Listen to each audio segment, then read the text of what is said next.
చూడండి, 100 కిలోమీటర్ల వేగంతో గాలి పెడితే ఎలా ఉంటుంది. ఎంత కన్నెర చేసిందో మనిషి తల ఉంచవలసిందే. చూసారా తుఫాన్ ఎఫెక్ట్ నిన్నటి నుంచి ఇలాగే ఉందండి.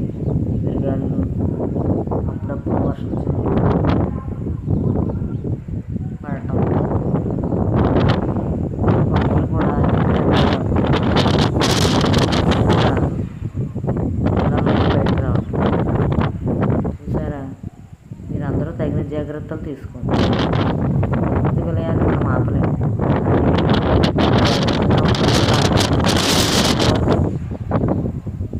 చూసారా గాలి సౌండ్ ఎలా